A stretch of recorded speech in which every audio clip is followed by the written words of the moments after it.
Well, welcome everybody. Thank you. All right. Let's see.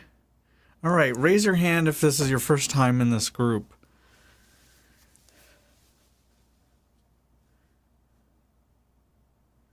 Well, welcome. Welcome, welcome. Who here? We got more people coming.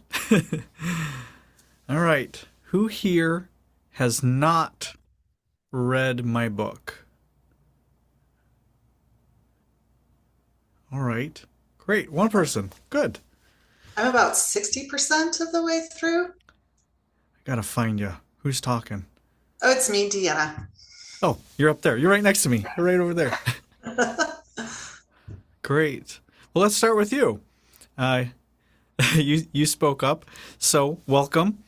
How did you find the book? How did you find me? And where are you coming in from? So I actually, I think it was I was scrolling on my phone in Reddit, and I think it was a sponsored Oh, post. great. And yeah, it's just something. And once I looked into the book, I was like, I felt like it was right up my alley and something that, yeah, that I was really interested in. So, how you liking it so far?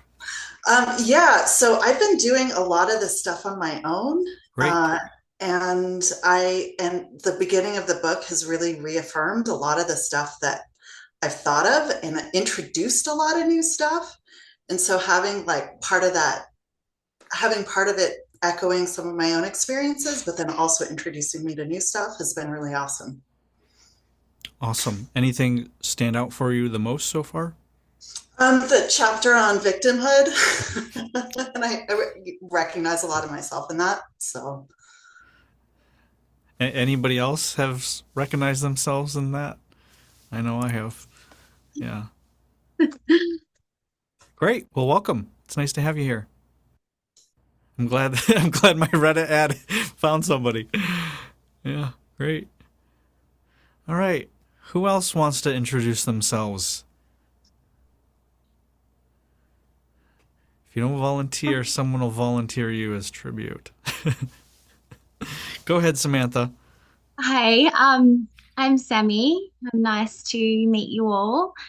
I discovered Andrew's book That's back okay. in, sorry, back in July, and I've just been exploring the concepts. Haven't looked back since. Um, it's just been so incredibly helpful to me. It's been really self-assuring and just given me that sense of personal empowerment that was really missing in me because I just couldn't really sort black from blue for so long.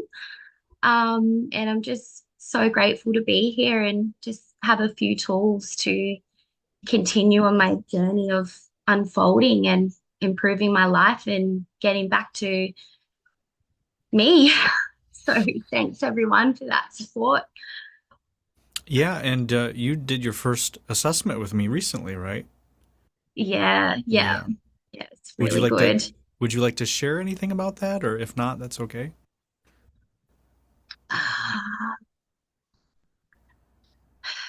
You're still around. That's a good sign. Yeah, I think things will come up as we go Okay, along. I great. think of anything. Yeah, Yeah, awesome. Well, thank you. you're welcome, but this is your first call here, so it's nice to have you. Yeah, I'm so glad that I could finally make it. I was trying to for weeks. Great, wonderful. Who's next? I'll go. Hi, everyone. Hi, Andrew. Hi, Bax. Hi. It's my first time in the group, but I have watched like three replays. So I feel I probably know you all a little bit better than you know me. Um, but I've got so much from watching the replays and what everyone shared. I've had two um, cinnamomalics with Andrew. They've been incredible. It was like having my life revealed to me just by standing still and shaking my hands. And it was profound, and I'm very excited to be here with all of you. And yeah, and I loved the book, of course. It felt like a life's work. It was it was funny because talking about victims, I was just listening to that part again as I was driving home. So yeah, um, yeah, not something I'm very proud of, but definitely got it going on. Yeah, we've all been there. Yeah. Some of us are still there. Yeah, great. Anything that you would, I know you said you had some things that you wanted to share, contribute to the group of things maybe you saw, or I think maybe you said Elaine helped you inspired, Oh, or Elaine helped me. Elaine helped me tremendously. I mean, just with first of all, the nails, which I totally identified with. I'm lucky for me, I have a daughter who's very into makeup. And sort of I had to chill out a lot earlier because I mean, I don't have good nails anyway. And anyway, that whole thing, everything she said just really, it really resonated with me. And I just thought she was so brave the way she she stepped into it, and the response that she had from her children was really so beautiful, and how much it meant to her, and it was like the whole world opened up to her, and it felt like she was just so happy that she'd had this incredible response from her daughters, and that was beautiful. And the circle was amazing. I wrote her a little note saying I'm coming down to the desert to watch her grass grow. And I thought that was really beautiful, that how much of her life has changed by doing the circle movements. And that really inspired me to practice the movements that we were working on in our session together, and how much that had changed her life. And yeah, that it was incredible. And I was really happy that I watched that replay just before we had our session together. And so thank you, Elaine. And I always get a lot. I think it's Danielle from South Africa. Always get a lot from you. Always get so much from you. Felt like I love hearing you talk. And the other person, I don't think it's Julie. She has very long blonde hair, and she was talking about crossing the road. Neva. What's her name? oh, Neva. Neva. Yeah. Neva. Oh my God, I do exactly the same crossing the road. I was like, oh my, just all these little things that are nothing in themselves, but they're huge. And it makes me think of life in such a different way, that all my movements, how I walk in the world, how I am in the world, and it's like that can be changed. So yeah, I have, I've got so much from listening to the group and everybody. So that's it. Thank you. Oh, go ahead, Elaine. Thank you so much, Bex, for that. It's really nice, not only for me to feel to feel that I'm changing my life. It's just every day something new. Like you said, it's almost imperceptible, but then it's my whole life. And so it's great that I'm not only doing that for myself, but if I can be an inspiration, that feels really good. So thank you. And yes, the circles, I just can't believe Yeah. what they're helping me do. So what I'm doing every day is just 30 minutes of moving however I can in circles, and every day I try to develop new ways of how I'm going to move my body in circles, and it just it's fun, and then it just expands my Fun. range. Yeah. All right. And- So okay. you guys don't know, a lot of you don't know Elaine's background, but she came here about 6 months ago, started working with me at the edge of death. She was depressed and hopeless and lifeless and couldn't feel, didn't express emotions. And so in 6 months, this is what you're seeing. And so she's been, it's just been miraculous. But she's trusted and she's shown up every week, sometimes twice a week, and followed the instructions and has done 30 minutes and a lot of courage. And she's been very generous in sharing her experience here in the group and on the school comments. So those of you who are new, you can check back some of the last few replays we've had. If you're wondering, how are they talking about nails and circles? Go back and watch the last replay and some of those if you want to see what that's about. And maybe you'll get something from it too. The nails and the circles literally came at the end of calls, and she's saying these comments like, yeah, and I don't get nails. I'm like, wait a minute. There's something there. And then the circles came from her dancing, which was amazing. Just the fact that she was up there in her body dancing.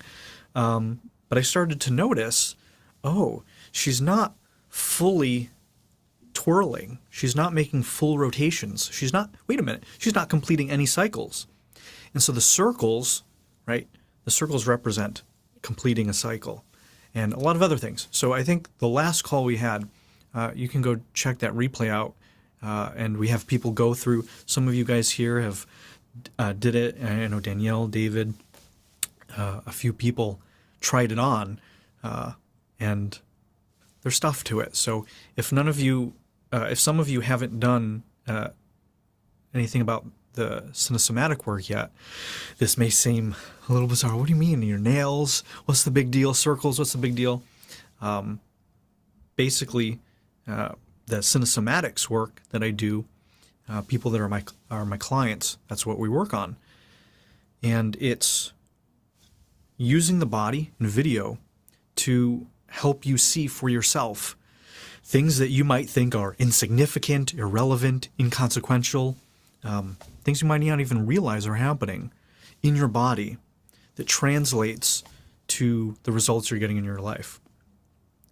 So through this work, we start to discover, oh, how I'm showing up in my body is how I'm showing up in my life. How you do one thing's how you do everything. And so Elaine was starting to see, oh, look at all these things in my life that I'm not completing. Look at these things that don't come full circle. And one of the benefits that she's had has been energy, right? This has energized you to complete things. It's almost a generator, right? You can feel this. There's an energy here versus if you just go, right? You could just see it. You can feel it in just what I'm doing here. Back, forth, kind of complete versus this.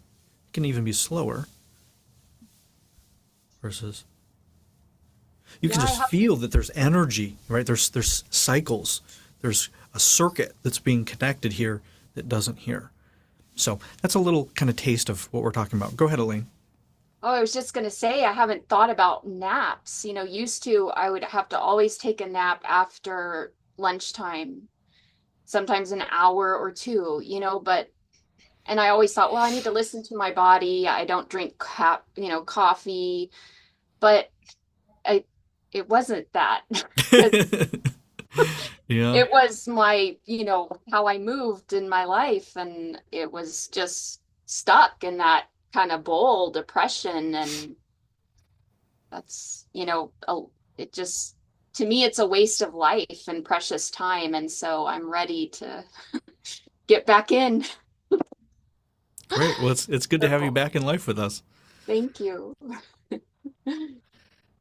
All right. Who's next? I think I saw Trevor. You were reaching for it earlier. Oh yeah, I'm Trevor. from Canada. I first read your book on Kindle, I think, the other year. And yeah, I just found the content was so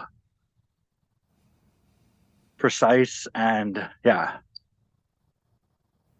and very, very helpful. And then I later got the Audible book. I've listened to it once and I'm started listening to it a bit again. So yeah, I really like your teachings on stopping and stories, how to feel, get out of spinning things positive or negative and to feel, and can be a challenge to feel. And I did grateful to join this group and the offering. I did your shadow meditation the other day. And that felt, I'll have to do that again multiple times. Anything that you'd like to share? Anything that you realized from it?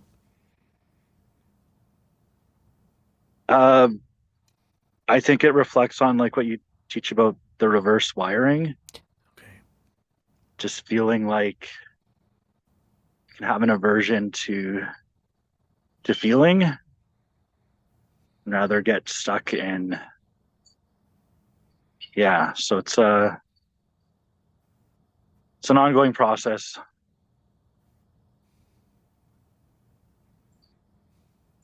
Great. Anything else you'd like to share?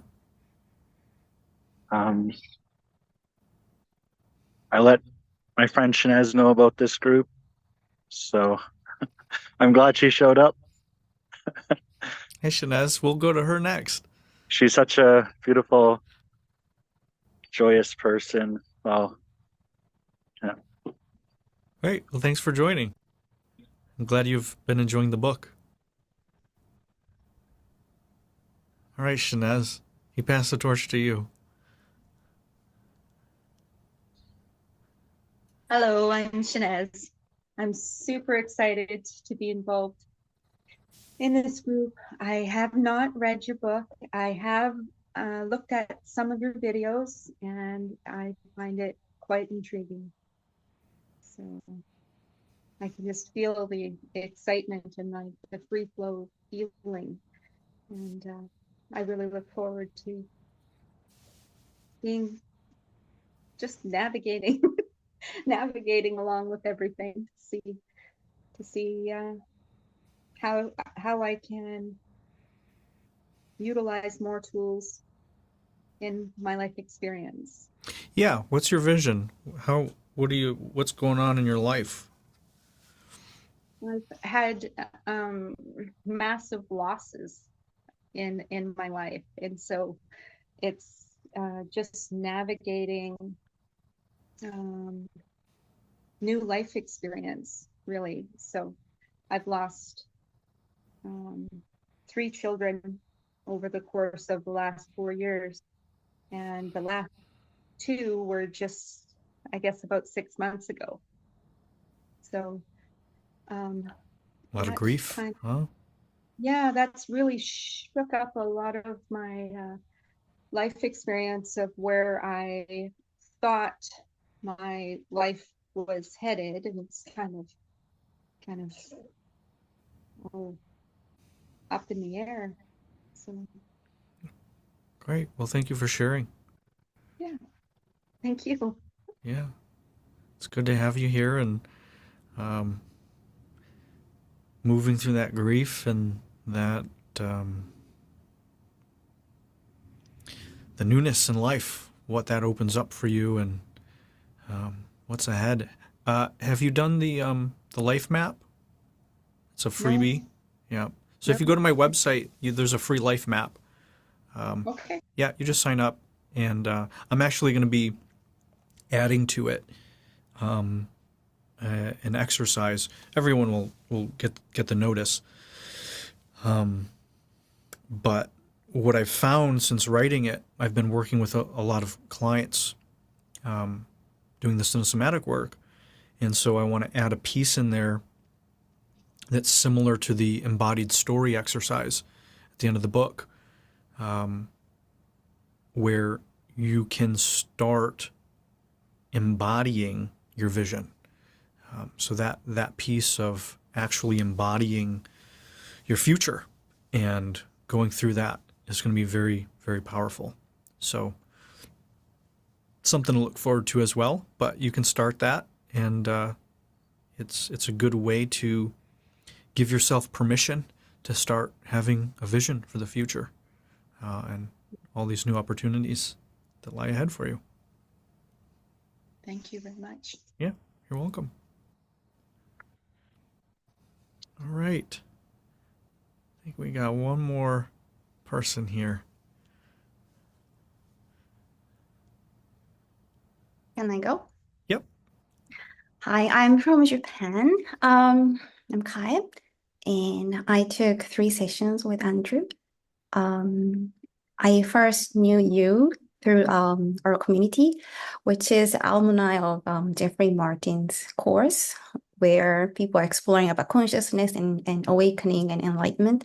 So all our community members are kind of like non-dual or over beyond that. So, but still we are struggling. And then he came in and talked about those things, and he was showing like us how to move, like giving archetype thing. So everybody did the giving. And that time it was just replay, but I felt like heart opening and I was crying, and I thought there's something there. So I took 3 sessions. It was like, I've never experienced that kind of thing. I have done many things, but it's something like out of expectation. And yeah. And I was just talking about your sessions with my friends, and I was thinking, I think I need to go back to his session again. And then the email came in, and I discovered this community. So thank you. Yeah, you're welcome. We're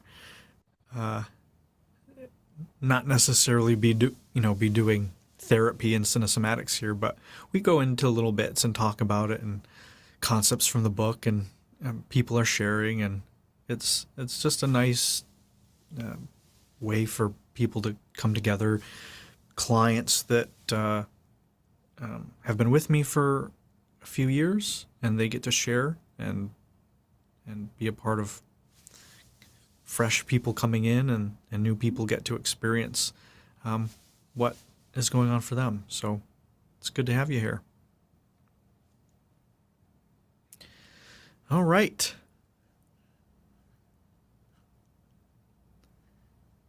Anybody got anything they'd like to share, or any questions from the book? Any newbies have any questions as you've been reading the book? This book, if you guys don't, well, all of you know, but this book. Any questions or realizations, or maybe big lessons you've been learning around the book? We'll kind of cover the book first, and then if there's nothing there, we'll go into maybe some personal stuff. People got some updates, maybe Danielle, Darun, Hannah, David. Anybody?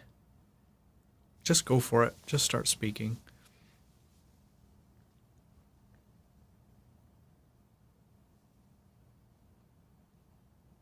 Question regarding cinesomatics. Yeah. In general. How important would you say that piece is? Not in your important. work No, I'm kidding. Go ahead. compared to the rest of the stuff? How the movement piece is important compared to the rest of the material in the book? Yes. Massively. So the book is essentially the prerequisite for the cinesomatics and the movement stuff. So this stuff alone can change your life. I mean, change mine. This stuff alone in the book is very, very, very important. The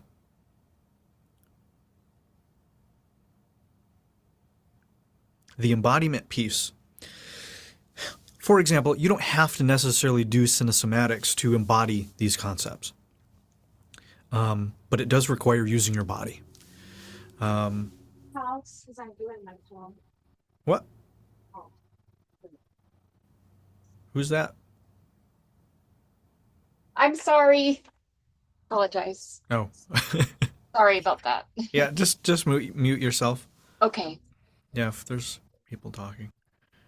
So you can imagine cinesomatics is the modality, the technique, the approach to implementing all of this stuff and doing the trauma work and the healing work. Yeah, so it's very, very important if you want to either heal or become more functional. So cinesomatics is unique in its approach and ability that it is both about healing and becoming more functional. So typically you'd have like self-help, personal development, coaching, business strategies, all of this sort of stuff. And then you would have therapy, healing, spiritual awakening, cleansing, whatever the heck. And usually they're not together. So this is one of the few things that we focus on healing and becoming more functional. So, for example, you can learn how to make more money and become better at business without necessarily healing any past trauma or beliefs or limitations around money. You can also heal all your money wounds and still not have any clue how to make millions of dollars. So this work actually offers both. And it offers both not through strategies. I don't say, all right, here's the 20 steps you need to make a few million more dollars. Or here's my advice on how to be you. Instead, what we do is we help you re-embody more functional archetypes. So what does this mean? So there's a way of moving in your body that works, that's accurate, that's functional, and there's ways that aren't, that is dysfunctional, that is holding you back. And there's also ways of doing those things at a bigger scale that allows more, at a bigger range, and maybe more functional. So for example, being poor and homeless would be equated to, let's say, dysfunctional around money and wealth. Say having a job, a home, and a basic income, that would be functional. Having, let's say, multiple homes, high-end homes, making 6, 7, 8, 9, 10 figures, whatever, that's going to be highly functional in money. You can have the same with love, right? You can open up a little bit of love, right? Or you can be open to a lot of intimacy, pleasure, anything. And so the body is the home, and it's also the revealer of the truth. So the body is in the dimension of time and space, right? So if I want to think about if I want to lift this book, I have to think about it, but I also have to move my hand, right? I have to do something in the physical world. This is the big difference between, let's say, only mental therapy or positive thinking or law of attraction, thinking for what you want. The body is going to tell us the truth. So let me just demonstrate this. All right, so if I asked a client, let's say they came in and they had trouble with friends. We could spend weeks, months, years asking this person, well, how do you make friends? Or what do your friends say about you? Or where do you go? Or what happened to friends? We could talk about it and reveal some things. Or I could just ask them, right? We could start off with something about, let's say, all right, show me being friendly. But do it in the body. Don't talk about being friendly. Show me in the body. And he goes like this. Immediately you see that his somatic definition, the way he represents being friendly in his body, is almost at complete conflict with a functional, accurate way of being friendly. Right? This looks like he's at war. He's fighting. He's punching away. That does not map to the objective understanding and definition of being friendly. And so there's all these variables, the range, how friendly, is it the opposite, reverse wiring? Someone talked about reverse wiring. I think it was Trevor. That's an example of a potential reverse wiring. So if we actually want to change our life, if we want to rapidly heal and transform and transmute and add zeros to our income and allow intimacy in and change our relationships, then working with the truth of the body is going to be astronomically faster than just talking about it. Likewise, making the shift, we don't have to teach this person 80 different ways to be charismatic and opening lines and hello, I'm your friend, right? We don't have to have them fake it till they make it or come up with manipulation or coping strategies. We get to the root of it, say, oh, the more friendly you think you're getting, the more you're actually attacking people. What could it be? Maybe when he was younger, right? All of the friends he grew up with maybe were bullies, or maybe showed their friendship through tough love or through making fun of each other or whatever it is. That's how this would translate to what happened in this person's life, maybe as a child. And so by changing this, fundamentally changing this in the body and healing whatever trauma is there, is going to allow this person to take off and make friends a lot faster, a lot more authentically and sustainably and permanently than working with that, than living with this, with all the strategies. So working with the body is just astronomically faster than talking about it. And it's more honest, and it's just an absolute game changer. And that was the difference, as I share in the book. This was the big difference for me, that after learning all this stuff, NLP, hypnotherapy, EFT, plant medicines, all these things, which are fine, this was the missing piece. Oh my gosh, I know these things up here. Why am I still homeless? How come I don't have any friends? How come I'm single? How come nothing in my life works? When I'm the master of all these spiritual and psychological teachings, of all these certifications, and yet my life still doesn't work. Oh, because in my body, it's a completely different world. So the movement, embodiment, it doesn't have to be cinesmatics. I'm biased because that's my thing. But is embodiment necessary? Absolutely. It tends to be the missing piece for most people.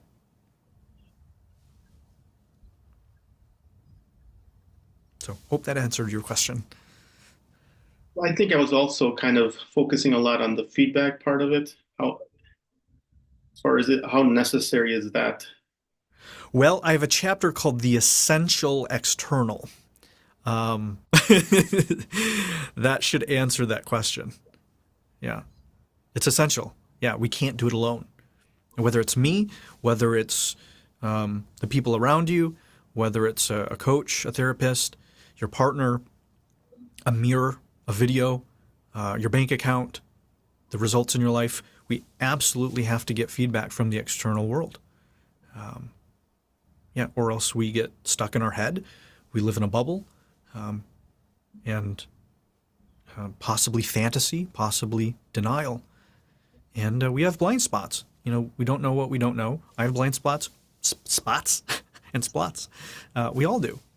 So looking for that data, looking for that truth, getting that feedback in as many ways as possible is absolutely essential.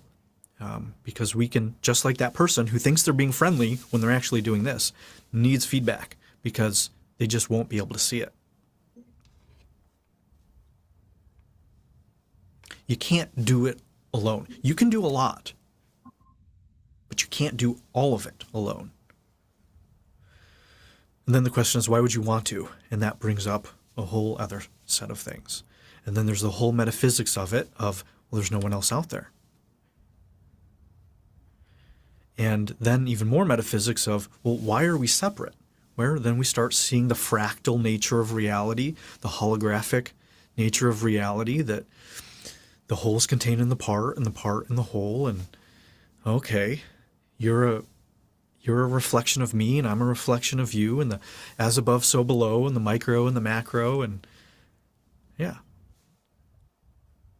it becomes much more art. It becomes much more fun and a dance rather than a drudgery.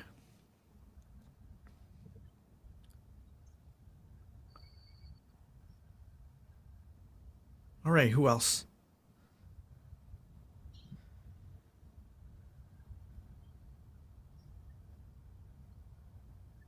No one's going to speak, I will. All right, Anyone else you're want someone. to? I'm finding out that I'm worthy to take the time I need to heal and feel. I think I've been avoiding painful stuff and just allowing myself that time. So that's been wonderful.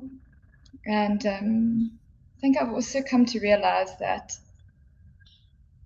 your body is your subconscious mind on a lot of levels, you know. And just going back over some of our sessions, I've realized how I thought I wanted certain things, but a lot of them weren't mine. So it's really changing so much for me. And yes, the truth will set you free, but it will really be annoying. Yeah, you did every session. You think you're like, oh, I got this, and then it's like there's all the shadow stuff, and you're like, fuck. Yeah. So it's just to allow myself that time to just actually grieve and feel, and be real about it. So I feel like I'm a bit like Jesus in the desert at the moment, but it's okay. Yeah, 40 days, 4 years, 4 months. Yeah, something like that. And not having to let it do anything to me, for me. I've realized that I've objectified so much. Yeah. And that doesn't have to mean anything. I just have to feel. Or do something with it. Yeah. And realizing that I've limited myself in so many ways. I get glimpses of, a future that I could never have even dreamed of before. So it's beautiful. And but I want it to reveal itself to me. It's to put myself in the place of just be in, and move from there. Good. So thank you. Yeah. What's the G? Did I say go? You didn't say go. Be in. Go. It's the vibration. G. Yeah, it's the guttural G. Yeah. Growl. Yeah. That's what everyone wants to do to me. Yeah.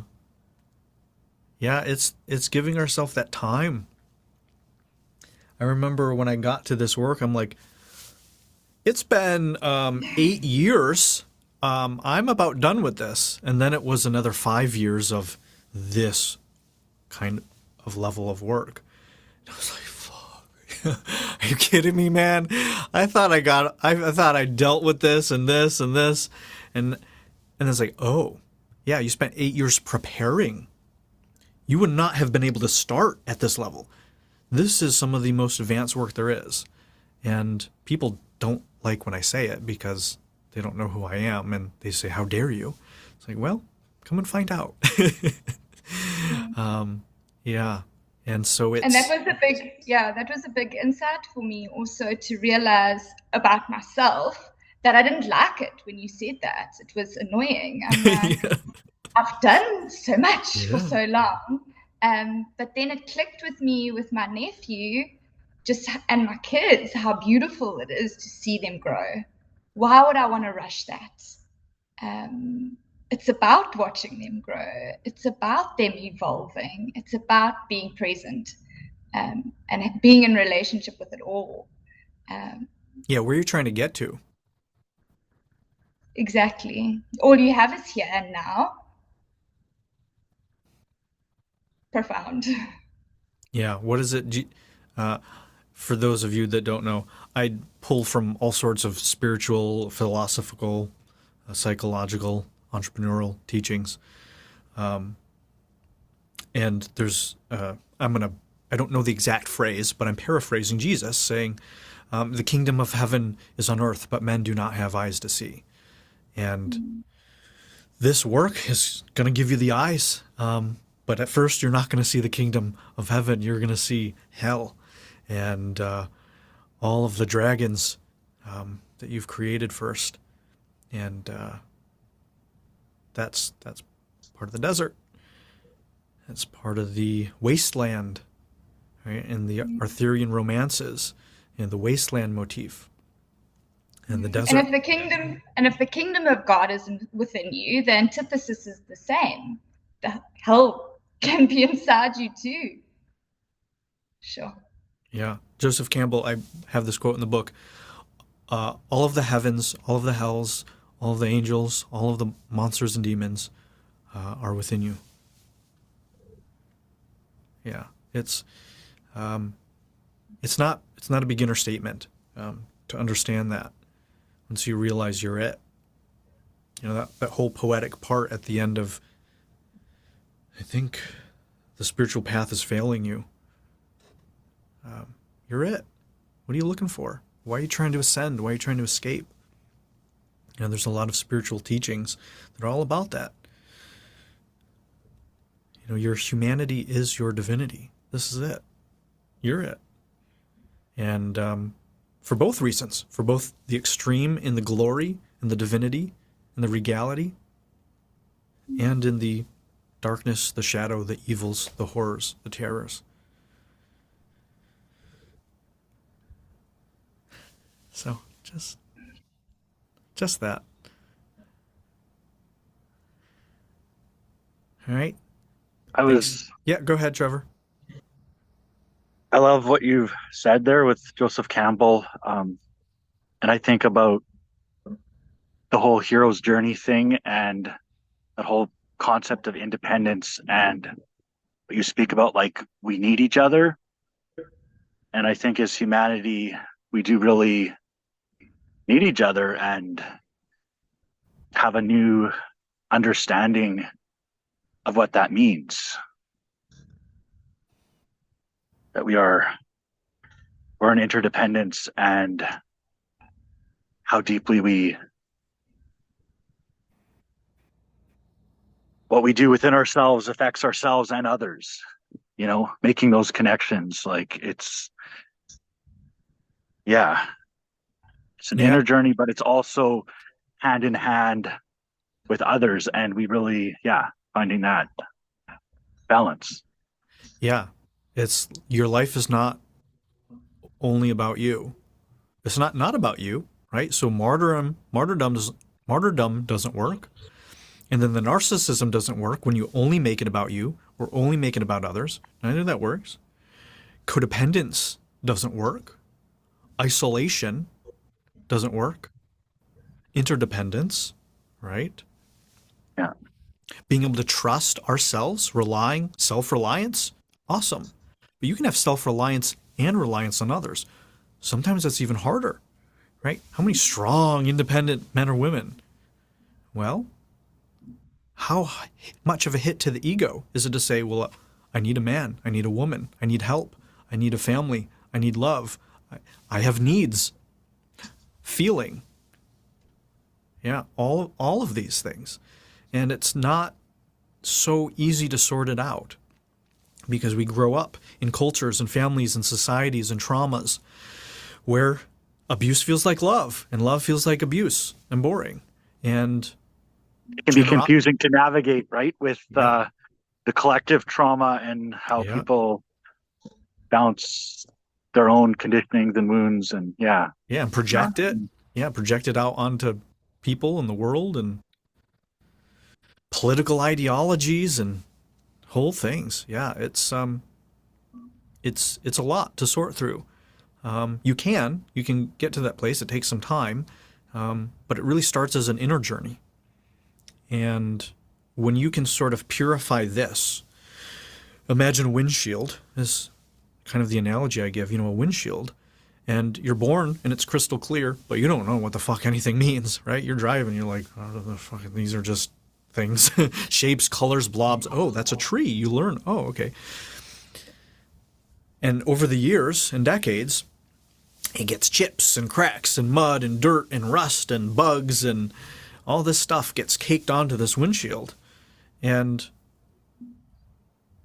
you start perceiving reality through all these filters and distortions and traumas and conditionings and culturings and ancestral wounds and all this stuff.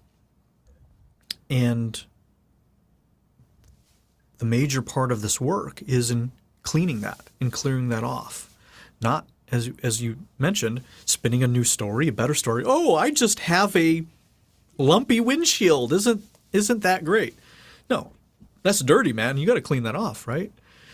And so the willingness to start that process, because you got to go into that dirt, you got to go into that rust, you got to look at it, you got to stare these things in the eye. And that's very uncomfortable, right? That shadow work is very uncomfortable. And most people, A, don't even know it's there, a thing, and B, want to get rid of it, and C, asking them to accept their shadow and love it and integrate it, is the last thing, 8 billion people really want to do. There can be such a strong aversion to feeling that. Yeah. And then, as you said, we're all projecting it onto each other. Like, it's not my stuff. That's the big mean man, or that's that crazy bitch, or that's the economy, or right, capitalism, communism, whatever it is. Some things work, some things don't.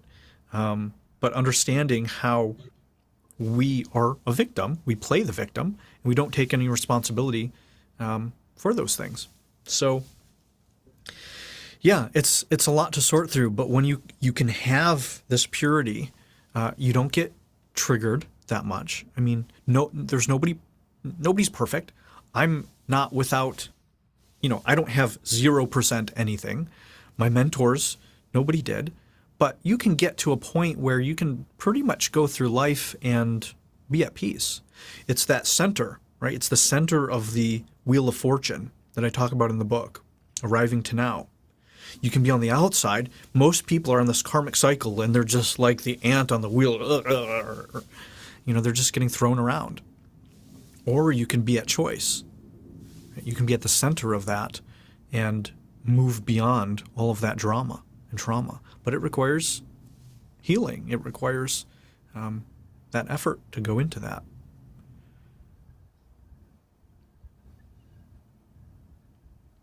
Thank you very much. You're welcome very much. Thank you. Who else? Yeah. Come on. I see you stroking your beard. Let's hear it. Oh, after whoever. Yeah. Yes, you. Yes. I'd like to share something actually. It just popped into my mind, the idea. I've seen it a while back, maybe like a year or two ago, within a year. And it just popped into my mind during our I guess session now. That the idea is that we tend to mistake ourselves as thinking creatures that feel, but it's actually the other way around. We're feeling creatures that think. And that's really sinking into me more and more from this session, because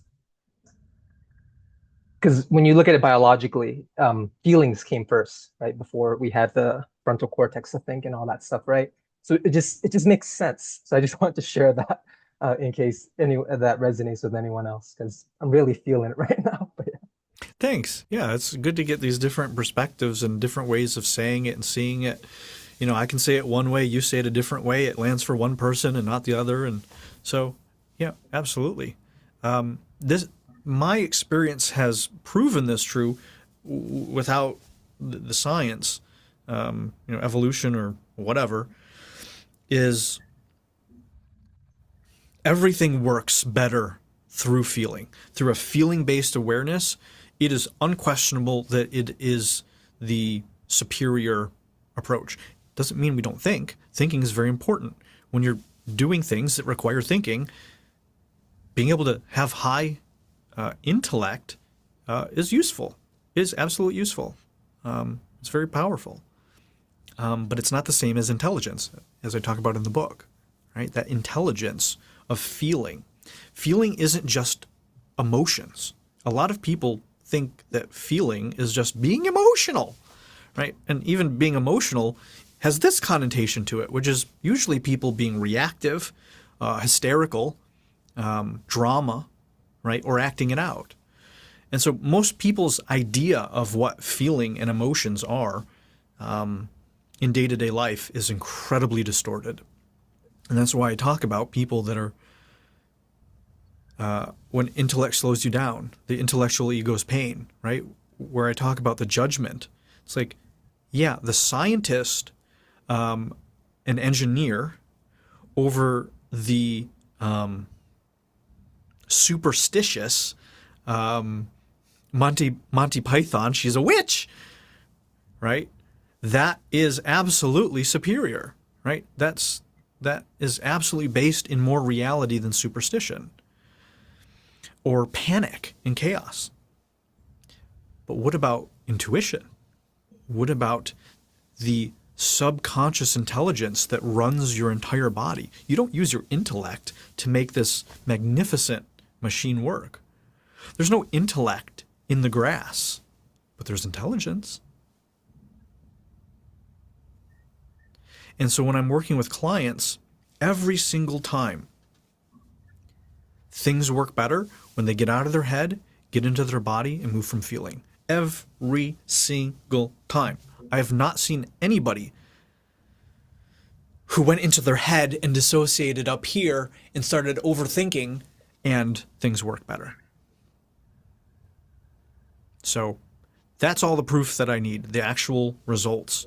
And I like that the development of the brain too. It's like, okay, sure. But what's our definition of emotions? What's our definition of feeling? What's our definition of intelligence?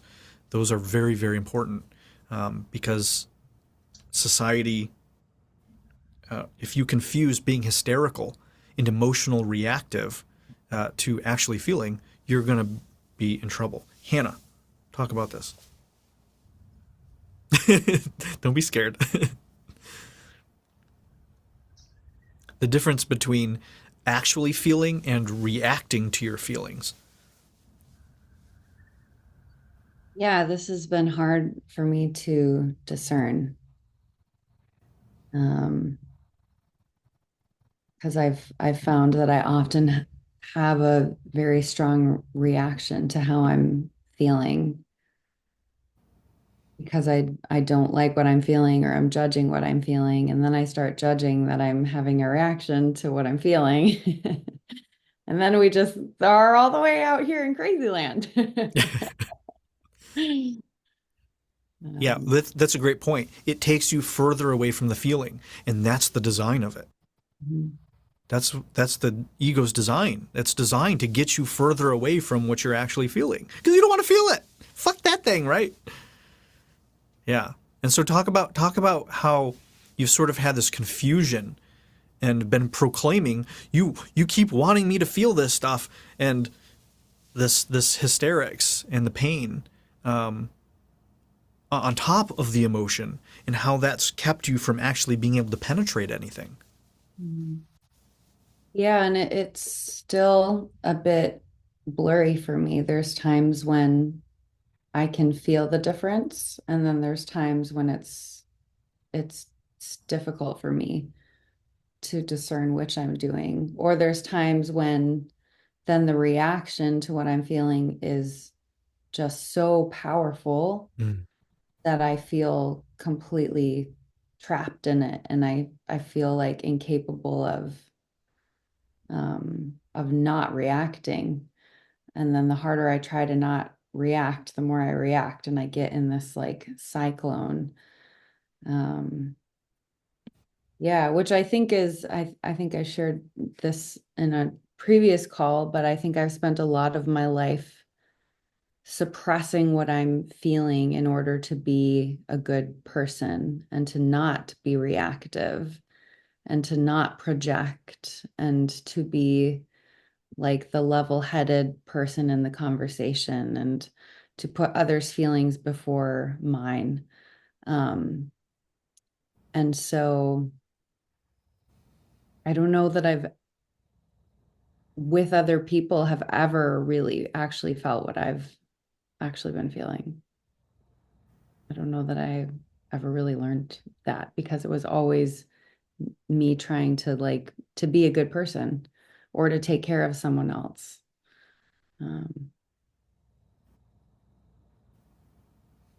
So I feel like a baby learning how to walk. Deanna, you're nodding. Yeah, because I recognize a lot of myself in that. I get into thought loops where if I have an example is like I have a interaction with a neighbor that doesn't go well, and then I feel a certain way about it, and then I go into this thought loop of justifying why I feel that way. And these thought loops can last for me anywhere from 1 to 3 days, and it's exhausting. I'm just going over and over the same arguments. And I really had to sit down and ask myself, like, why do I need to do that? And I realized it's because I don't trust myself enough to just have the feeling, and that I don't need to justify why I feel a certain way. I just do. And it doesn't need an explanation. And the more I try to let go, this is my most recent motto is like, I'm just not trying to explain anything. I'm just experiencing it. So I don't believe anything. Yeah, I'm just an experiencer. There's a phrase that's been helpful for me, and I share with some of my clients. Delete the need to understand. The understanding slows everything down.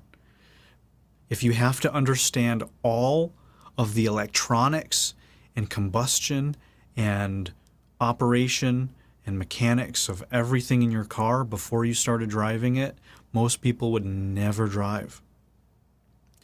Now, if you're going to build a car, that's a different story. But that's a whole different skill set than what we're talking about. Maybe even when you're building it, you don't need to know the thermal properties of the steering wheel, right? You don't need to know that in order to work on the engine or whatever it is.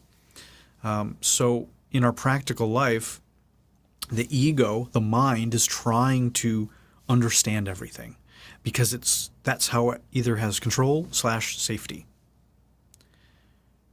If you can understand what's happening, you have some control. You're not as vulnerable, right? So there tends to be a safety element.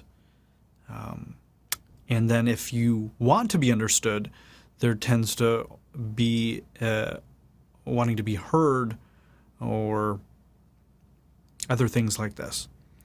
And it could be narcissistic. It could be about the other person. All these sorts of things just get in the way. Now they need to be healed and addressed, right? If you have needs, those need to be addressed and met. And if you're rushing past things, that doesn't work either, right? If there's things that you need to know and you rush past them, that can be very dangerous. So the ego kind of hijacks that and says, well, I need to know everything. Well, then you have analysis paralysis. It can be used to hide out, right? You can just do that. It could be a perfection loop, kind of what sounds like you were doing, maybe more of a perfection loop. What mistake did you make? How do you not make it again? Could it have been gone? You know, those sort of things. And it takes something that in some way is very useful and important and just blows it up, you know, for any of these reasons. So if you just delete the need to understand, especially in this work, because most of it's non-rational. When you go like this, right? If you do this to make a circle, and Elaine and a few other people are like, my whole fucking life has changed from making circles in my body. Yeah. Try going on the Good Evening News and me going up saying, yes, I have my clients do circles and shake their hands and they make millions of dollars and change their life and their family life changes and they have all the sex and relationships and they're happy and they get out of depression, and it doesn't make sense, right? It's not a rational process. And so all of the people that need to understand that before they are willing to surrender, to trust, to let go, to play, to explore, to be curious, slows so much down. They might get there, and that's fine, you know, but do you do you want to take 10 years to get through something, or do you want to take, 10 weeks? You know, it's up to you. There's no right or wrong way. You're going to be on that journey. But by the time people get to me in this level of work, we want to have their lives be easier. We want things to move faster. We want them to have more sensuality, more feeling. We just are looking to get people healed and awakened and more functional, and stand for beauty and joy and ease and grace and play and curiosity. There's enough people in the world that are supporting and standing for sorrow and suffering and judgment and pain and evil and all these things. I think there's plenty of people that are working on that side of the equation. And I choose to work on this side of the equation, and tends to make my clients and our life a lot better. But yeah, man, that need to understand just slows everything down. It's fundamental lack of trust, lack of faith,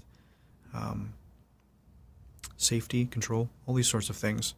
And it depends on the person, right? That's why you need feedback. You say, oh, all right, for Deanna, it's a perfection thing. Maybe for Hannah, it's a terror thing, a trusting thing.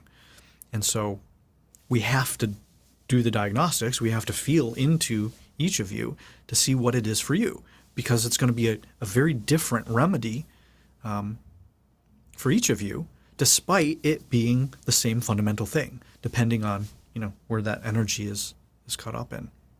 Make sense? All right. Anybody got anything else? Some final thoughts? No more questions because we're over time. But any final shares, final thoughts? Just quickly, Yes. I just wanted to tell you what happened after my session. I've been married for 28 years, and my husband and I are doing a healing couples course right now. So basically, I had a session with Andrew, and the whole of my, masculine and feminine are completely, chaotic. And I practice doing the hand movement together, the shaking of hands, like not up but together, shaking them together. Great. And Yes. I did that before we were seeing our coach. We're assigned coaches. And so I did that for a while, and I sat down, and normally when in the past when I've listened to Kerry speaking, I've kind of been, well, when Kerry gets emotional, I kind of have tended to think it's a bit fake and it's not that real. And so I've judged it. I kind of got cringy and disgusted and kind of a bit embarrassed. But I'd done your hand movements and I'd sort of sat there and this whole everything, like all of that disappeared. I didn't have that. I had this real opening to him and I just felt this great love and empathy and I was really present and I listened to him and I really heard I've heard his childhood story before many times, but I heard it and I felt it. And it didn't feel that there was any anger there.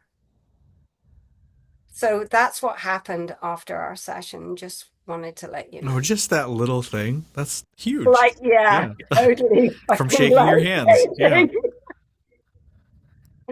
Yeah, that's wonderful. Yeah. Thank you for sharing. Can I explain that a little bit so people know? Yeah, of course. Yeah.